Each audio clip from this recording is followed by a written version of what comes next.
처음에 북한에서 탈북한 때가 언제입니까? 2007년이요. 2007년. 네네. 그래가 한국에 들어온 때는 언제입니까? 2014년이요. 7년이 걸리신 아, 거예요? 네, 7년 걸렸네. 네. 한국 들어오는데. 네. 7년에 환란을 당했는데 네. 이렇게 7년 걸릴 줄 몰랐어요. 그리고 또 한국에서 7년. 네, 그러네요. 지금 딱 77이네. 네, 77입니다. 그 7년의 환란. 음. 막 이렇게 크게 좀 잘라서 네. 탈북을 2007년에 할 때. 해서 네. 2014년에 대한민국에 들어오는 7년 과정에 제가 네. 두 번의 북송과 3번의 탈북을 하게 됩니다. 아, 네. 진짜 힘들었겠다. 네, 그러니까 북송을 2번 당하다 보니까 처음에 한번 와야 되고 한 번 또 북송당해서 또 갔다가 왔다가 마지막 성공이니까 3번째 탈북이 성공이 된 거죠. 그러네. 네, 정말 어렵게 왔습니다, 저는. 그러니까. 그러다 보니까 7년 어간에 이제 북한에 있는 이제 감옥도 갔다 왔었고, 음. 뭐 공개 재판이라는 것도 좀 해봤었고, 북한에 생생한 이제 북한에서 살면서도 내가 감옥에 갈 사람이라고는 생각도 못 해봤어요. 당연하죠. 그렇죠. 그러니까 또 감옥 갔다면 전과자라고 해서 구독자님들이 막 나가는 거 아닙니까? 어. 사람 죽인 적 없습니다. 그냥 두만강을 넘은 죄. 왜냐면 북한은 통행법이 존재하는 나라예요. 헌법에. 그렇지, 그렇지. 그래서 내가 태어난 곳에서 반경 44km만 네네. 자유롭게 다닐 수 있어. 그게 자유예요. 내가 알고 있는 자유는 그거였어. 응. 그런 나라 법에서 태어나다 보니까 해외는 더더욱 못 나가게 돼 그렇지. 있어요. 해외는 여권이 있어야 나가는데 그럼. 일반인은 여권 발급이 안 돼요. 음. 그러다 보니까 어쩔 수 없이 불법으로 두만강을 넘었는데 이게 이제 통행법 위반죄 플러스 전시법이라고도 해요. 지금 전쟁 중이기 때문에 한반도가 아. 전쟁 중인데 음. 예, 접근으로 들어가는 문제는 전시법으로 또 취급이 됩니다. 그래서 음. 민족 반역자라는 타이틀이 붙게 되죠. 그래서 이제 저는 민족 반역자의 타이틀을 가지고 5년형을 이제 먹게 되는 거죠. 그래서 첫 번째 북송 때 5년을 살다 보니까 이제 탈북 시기가 7년이 그럼 5년 다 있은 거야? 아니면 중간에 다 또 있었죠. 다 있죠. 있어야죠. 만기. 만기 이제 민족 반역자는 만기입니다. 징역인데. 네, 진짜 징역인데 우리 인생에서 존경스럽다. 감옥 갔다 온 게 이렇게 존경스러운 나라에 왔습니다. 아니, 아니지. 그거를- 그 힘든 과정을 버텨내시고. 견뎌왔다는 게 네, 그게 존경스러운 예, 거지. 그 힘든 과정을 제가 견뎌왔던 게 아이 때문입니다. 그러니까 한 달짜리 아이를 놓고. 중국에서 놓고 북송이 딱 되다 보니까 그 아이가 처음에 생길 때는 사실 반갑지 않았어요. 강제로 이제 중국 이렇게 팔려가다 보니까 내 마음에는 없었는데 근데 중요한 거는 우리 어머님들이 늘 그런 얘기 하시잖아요. 자식은 재산이다.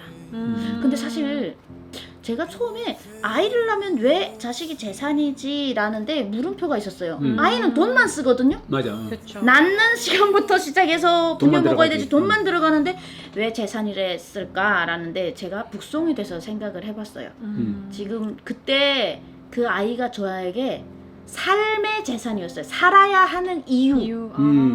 정말 나는 그 재산이 내 아이여가지고 그 재산을 놓고는 눈을 감을 수 없더라고요. 자식이 삶의 재산이다. 그래서 그 시간을 5년을 아이 때문에 버틸 수 생존율이 있었구만. 네, 생존율이 30-40%입니다. 근데 거기서 제가 24세에 들어가서 29까지. 네, 그래서 한국에 와서 그 뭐 쇼생크 탈출이라든가 유명한 이 감옥 다른 영화들을 많이 봐요. 제가 왜 보냐면 북한과 비슷한 그 환경을 보는데 없습니다. 북한처럼 그렇게 열악한 환경은 어디에도 없습니다. 사람들이 안 좋은 기억은 하지 말아라라고 하는데요. 저는 기억하고 싶습니다. 그렇지. 꼭 기억해. 내가 이걸 잊을까봐 초심을 돌아가기 그렇지. 위해서 맞아. 그걸 계속 기억하고 있고 내가 저기서 살아났었지라는 그렇지. 생각을 하게 되는데 근데 어떻게 탈북을 하게 된 계기가? 그게 아버님이 이제 암이 오셔서 가남에 오셔서 아버님이 이제 직급을 내려놓게 됐고 저희 집안 상황이 하루아침에 그러면서 제가 이제 가장이 됐어요. 그러니까. 제가 가장이 되면서 집안을 먹여 살리기 위해 자기 집에서 큰 딸이었나? 저밖에 없습니다. 하나야? 외동이셨다. 아버지도. 아버님은 이미 돌아가셔서 그때 돌아가셨어요. 엄마는? 어머님 계시죠. 아직 계시네. 어머님 계시죠. 아직 생존해 계십니다. 빨리 통일이 돼야 만나는데. 이제 그러니까 일단 우리 뭐 평양에는 상영하고 네. 그러면 우리 저거 중국에서 고생했던 그 스토리 조금. 중국에서는 사실 근데 제가 이제 처음에는 시댁을 이용하려는 마음. 자기가. 이용해서 돈이나 좀 훔쳐가지고 사실은 그런 마음이었어요. 그리고 빨리 여기를 탈출해야 탈출해야 되겠다, 된다. 도망쳐야 되겠다라는 생각으로 사실은 들어갔었는데 그럼. 이제 그런 게 있더라고요. 이제 숫자처럼 계산으로 안 되더라고요. 그럼 계산으로 되는 게 계산은 아니고 그게 사람이잖아. 네, 그러다 보니까 뭔가 정을 주는 척 하다가 정이 가버린 거죠. 가버린 거예요. 서로. 맞아. 그래서 처음에는 좀 어떻게 돈이라도 좀 어떻게 훔칠까. 돈이 있어야 내가 여기를 탈출해 도망을 나가. 가지고, 맞아. 차비라도 있어야 나가니까. 그럼. 근데 도둑이로 키워줘서 탈북된 건 아닙니다. 상황이다 보니까 맞아. 그게 이제 그렇게 발동이 돼가지고 이제 엄마 아빠의 발을 이제 그래. 막 씻겨주고 이런 걸 했는데 사실 그때 어떻게 이 사람들이 마음 놓고 나한테 돈이라도 맡길 수 있게 내가 어떻게 착한 척을 해야지 하고 착한 척을 한 거예요. 그래서 발 씻길 때는 웃고 물 버릴 때는 눈물 흘리고 너무 억울해서 그렇지. 그랬는데 거기 한 보름이 지냈더니 아빠 엄마가 막 서로 내 발을 씻겨준다고 어머. 싸우는 거예요. 그냥 고마우니까. 고맙다고. 고마우니까. 그러니까 나는 지금 계산으로 했는데 이분들은 계산이 없는 거지. 진심으로 본 거지. 네. 그러면서 서로 이제 마음을 주고받게 되는 거지, 진심으로. 네, 그래서 힘든 중국에서의 삶이 저는 중국에서의 삶이 그렇게 힘들지는 않았던 것 안 같아요. 했던 맞아. 지금 생각해 보면 가끔씩 떠오르는 그 거기 가서 중국 그때 순박한 정. 순박한 정 순박한 거기서 정. 에어컨도 없고 화장실도 없지만 소똥 냄새가 풀풀 나지만 그렇지. 문 열어놓고 통풍 시켜놓고 맞아. 아무 생각 없이 거기서 누워 있고 싶은 기억이 있는. 그 사실은 자기한테 친정이나 마찬가지잖아요. 네, 이제는. 그런 생각이 시집이었다가 이제 친정이 된 거지.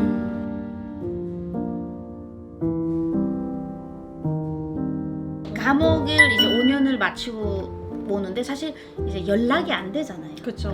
죽었는지 살았는지 내가 몇 년 후에 오는지도 모르고 그냥 무작정 있는 무작정 거지. 기다리고 그냥 그러고 있는 거고 애는 그냥 이제 엄마 없는 아이라고 또 키우고 놀림받고 있는 거고. 그 동네 애들 너네 엄마 어디 갔어? 맞아.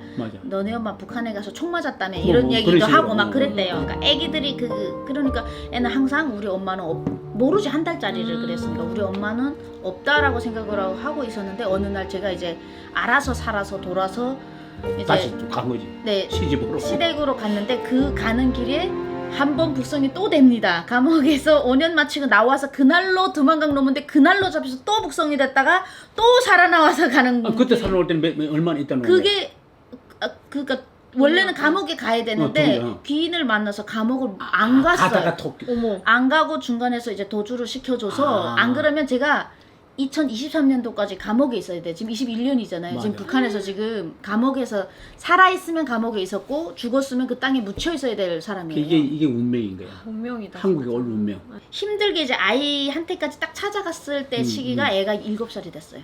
한 달짜리를 넣고 이제 감옥 마치고 왔다 갔다 하다 보니까 7살이 됐구나. 네 7살 때 이제 아들인가요? 딸이에요. 딸이구나. 중국에 딱 왔을 때는 애 아빠는 너무 불안했던 거예요. 다시 또 내가 가까이 또 있어요. 북송이 될까봐 너무 불안하니까 오자마자 회의를 했어요. 가족이. 가족 회의를 해가지고 제가 오자마자 그 집에 못 들어갔던 게 거기서 신고당해서 나갔기 때문에 친척 집에 가서 제가 너무 부들부들 떨고 숨어 있으니까 있다가. 그리고 무섭지. 몸 상태가 뭐 감옥에서 나와갖고 안 좋지. 안 좋고 하니까 이 사람이 이렇게는 못 산다. 그렇지. 이렇게 도망가면서 어떻게 사람이 사냐. 그렇지, 그리고 맞아. 아이도 학교를 다녀야 되는데 내가 언제까지 계속 도망을 다니면서 살겠어요. 음. 그런데 한국에만 북한 여자를 받아주고 그치. 국적을 준단다. 음. 그래서 회의를 했는데 친척도 100% 반대. 그 친척은 친척들. 반대지. 다 반대. 예. 원래 탈북민들이 이제 한국 오는 거 환영하지 않아요. 다 중국 사람들. 왜냐면 안 와요. 인신매매로 팔려갔던 사람들이라서 아이를 낳더라도 어떻게 한번 바꿔놓고 생각해보세요. 여자 입장에서는 여자 입장에서는 진짜 이거는 탈출할 수 있는 최대의 기회고 기회인데 그걸 다시 돌아갈 여자들은 많지는 않아요. 많지 않죠. 혹시 근데 가는 사람들도 한 30-40%갈 수 있어요. 있어요? 왜? 자식 때문에 가서 남편과 아이를 데려오는 사람도 있거든요. 그렇지. 그러니까 이게 북한 여성들이 인성이 정말 안 좋아서가 아니고 그렇지. 그쵸. 한계에 그런 있는- 상황이 되다 보니까 상황이 아이가 있어도 못 그래. 가는 못 상황이 가는 많아요. 상황이 많은 예, 거죠. 그러니까 친척들이 다 이제 반대를 해가지고 못 간다고 해서 이제 애 아빠가 거기서 이제 아주 이제 핵발언을 딱 했어요. 5년 감옥에 가 있기 6년 전에 우리가 얘 북송되는 거를 막지 못했다. 막지 못했다. 그렇죠. 얘가 지금 살아나왔으면 여기까지 왔는데 얘가 살려서. 죽었다라면 내 아이의 엄마는 평생 이 세상에 없었을 것이다. 그렇지. 그럼 우리 아이는 평생 엄마 없는 아이로 살 것이며 우리 아이 엄마가 엄마 없이 사는 세상에 그 빈자리를 여기 누가 채워주겠니? 그렇지. 맞아. 나도 못 채워준다. 나는 아빠고. 그래서 그렇지. 무조건 보내야 된다. 정말 남자도 그렇게 상남자 그렇게 멋있더라고요. 멋있죠. 그렇지. 이게 너무 멋있는 거예요. 아니 그러니까 네, 그러니까 찌질한 놈은 거기서 찌질해지는 거예요. 그런 거지. 거기까지 붙잡고 있었을 예, 맞아요. 그렇게 다른 하는 사람 거예요. 도망가는데 더 뜯어먹으려는 네네, 맞아요. 맞아요. 중국인들. 근데 우리 윤설미 씨 거기 남편. 엔지 그분은 희생 정신이야. 이제 사실은 그 사람한테 사실 무슨 사랑한다 이런 거를 써본 적이 없어요. 왜냐면 그렇지. 항상 내가 피해 의식이 저 인간이 생겨서 저 내가- 인간 때문에 내가 여기로 왔지. 저 인간이 이 집에서 태어나지면 내가 왜 이 길로 왔나 계속 이런 생각을 했는데 그렇지. 그러니까 사람은 그 견뎌봐야 아는 것 같아요. 이 사람이 이제 저를 베트남까지 데려다 주었는데 그게 이제 그 사람 같이가 마지막이었었는데 그때 그 사람 나이가 32살이었어요. 뇌수막염으로 아프고 이미 아픈 있었어요. 사람이야. 말하지 않았구나.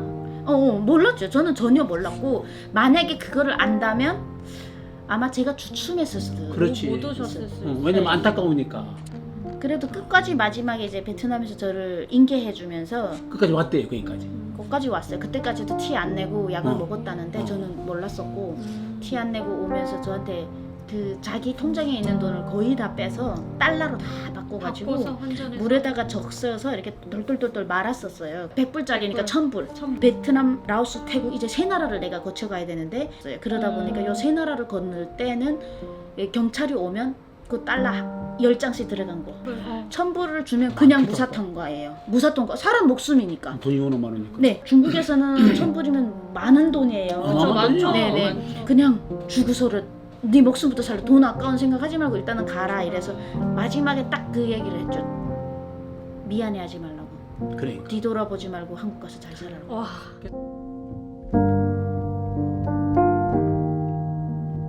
안타깝게도 제가 국정원에 들어왔을 때 벌써 하늘나라로 갔더라고요. 그래서 그러니까. 이제 결국에는 그게 제가 그 사람을 본 마지막이 됐죠. 그렇지.